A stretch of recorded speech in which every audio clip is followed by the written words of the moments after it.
attributes that we have need for in the modeling process is called multi-valued attributes.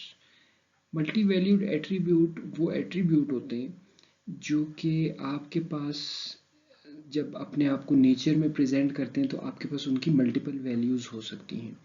इसकी एक example ये हो सकती है कि आपके पास अगर किसी आप कार के कलर्स की बात करें तो इट इज़ पॉसिबल कि उसके अंदर मल्टीपल कलर्स हों। सिमिलरली अगर आप किसी इंडिविजुअल की एजुकेशनल क्वालिफिकेशन की बात करें तो इट इज़ पॉसिबल कि वो जो एजुकेशनल क्वालिफिकेशन है it may comprise of multiple degrees. अब यहाँ पे मल्टीपल वैल्यूज़ होना इस तरह से है कि फॉर एग्जांपल किसी बंदे के पास बीएस की डिग्री भी हो सकती है, देन ही और she may have an MS degree, और उसके बाद इट इज़ पॉसिबल कि उनके पास पीएचडी की डिग्री हो। अब बीएस की डिग्री के individually further different let's say कि उसका एक टाइटल हो सकता है, उसके अलावा उसके अंदर उसके पासिंग ईयर की इंफॉर्मेशन रिक्वायर्ड हो सकती है that you may want to store. तो ये अब आपके पास एक कुछ इंफॉर्मेशन है कि जो बीएस की डिग्री से रिलेटेड है। अच्छा, सिमिलरली आपके पास जो एमएस की डिग्री है इसमें भी same kind of information required हो सकती है कि आपको टाइटल होगा उस डिग्री का, जो कि यूजुअली किसी भी एजुकेशनल क्वालिफिकेशन का एक टाइटल होता है। किसी स्टूडेंट ने उसको कब पास किया था तो दैट इंफॉर्मेशन में ऑल्सो भी relevant.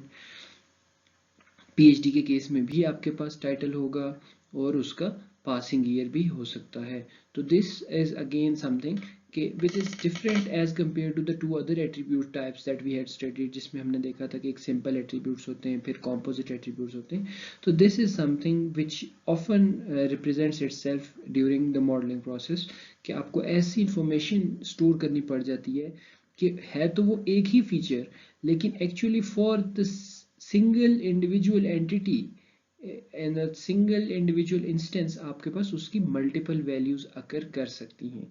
Same is the case for the let's say colour of a car. तो इट इज़ पॉसिबल कि कोई कार है तो उसका कलर सिंपली रेड हो, but at the same time it is possible कि उसके कलर के अंदर रेड एंड ब्लू हो। तो अब आप इन दोनों कलर्स को स्टोर करने में इंटरेस्टेड होंगे क्योंकि दोनों कलर्स मिलके उस स्पेसिफिक कार की प्रॉपर्टीज को डिफाइन कर रहे हैं।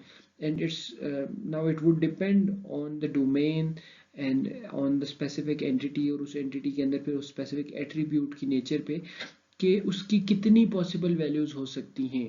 सो इट इज़ पॉसिबल कि आपके पास एक लिमिट हो के फॉर एग्जांपल अगर आपने कलर का कार स्टोर करना है तो मैक्सिमम 4 कलर्स तक आपके पास इंफॉर्मेशन एक लॉजिकली स्पीकिंग पॉसिबल है कि 4 कलर से ज़्यादा वाली चीज़ को हम इसके अंदर नहीं रिकॉर्ड करेंगे, या मे बी कि through analysis we have identified कि usually 4 colors are the major covering colors, और उसके अलावा जो होते हैं वो minor patches हो सकते हैं but they are not something that actually define the overall outlook of the vehicle.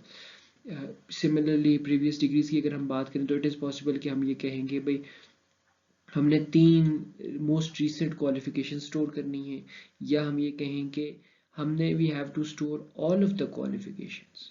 For example if this is HEC database, higher education का कोई आपका डेटाबेस है जो आप जिसमें इंफॉर्मेशन स्टोर कर रहे हैं, तो इट इज़ क्वाइट पॉसिबल कि यू वुड वांट कि आप जितने भी वहाँ पे लोगों की इंफॉर्मेशन है तो तमाम उनकी एजुकेशनल क्वालिफिकेशंस को स्टोर करें।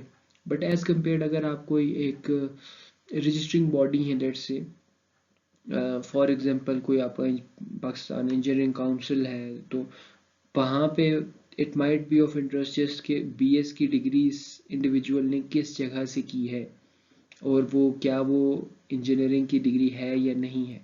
सो इस तरह की information might just be enough for such a such different kind of organization.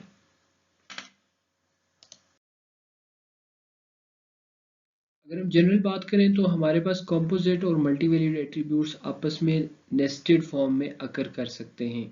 जैसा कि हमने एग्जांपल डिस्कस की थी कि previous degree of a student की, तो प्रीवियस डिग्री के अंदर फर्दर कंपोनेंट बन सकते हैं। फॉर एग्जांपल उसका इंस्टीट्यूट का नाम क्या था, पासिंग ईयर क्या था, डिग्री का नाम क्या था, किस डोमेन में वो डिग्री उस बंदे ने अचीव की है। तो ये सारी चीज़ें आपके पास अभी कॉम्पोजिट एट्रीब्यूट को डिफाइन कर रही हैं, and itself the attribute is a multi-valued attribute, so all of these combinations are possible.